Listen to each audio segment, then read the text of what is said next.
Iya, jadi kalau misalnya aku emang buat kesehatan aku karena aku punya skoliosis, ya itu membantu mengingatkan kita. Jadi bukan yang kayak 24 jam aku harus pakai juga gitu, kayak sehari 3 jam gitu pakai. Yang penting kan makin lama kita diingatkan, jadinya kita makin kebiasa, postur tubuh kita bisa balik kayak udah.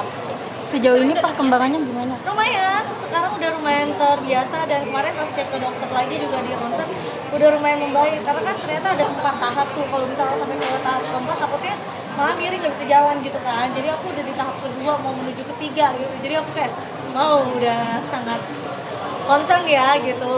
Dan nggak sadar kadang kalau ibu-ibu kan, apalagi kan nyusuin, gendong anak atau lagi pas hamil, itu postur tubuhnya juga berubah gitu. Jadi ya akhirnya ya concern ke situ. Dan kulit aku kebetulan tipikalnya yang sensitif, jadi kalau misalnya apa dikit alergian gitu, jadi merah.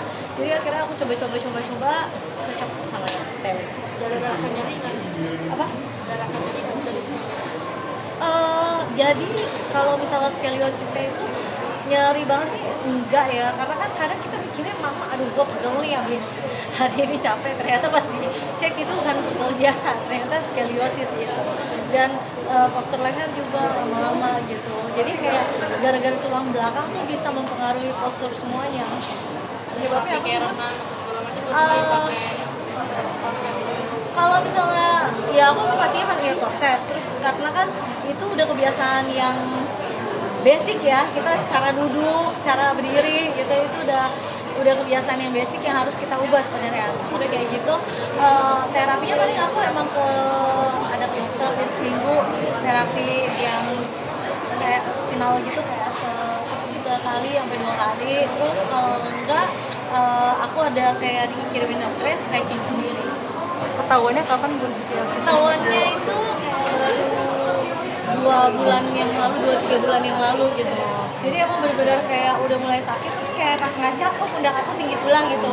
Jadi kayak akhirnya pas kemarin itu dicek gitu, karena takutnya makin miring kan. Jadi aku akhirnya setelah itu baru mulai konsultasi.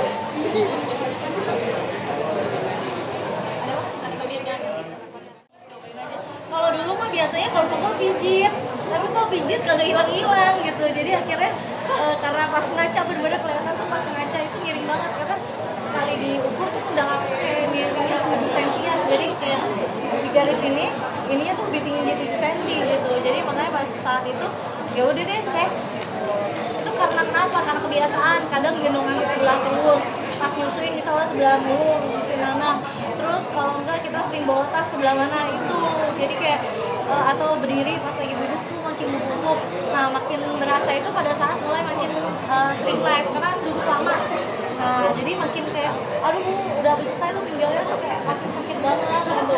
Dan sakitnya tuh kadang sampai ke kepala kan. Jadi kayak waduh udah gak bener nih, makanya akhirnya baru cek.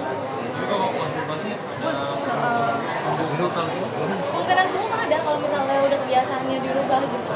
Tapi ya kebiasaannya itu kan yang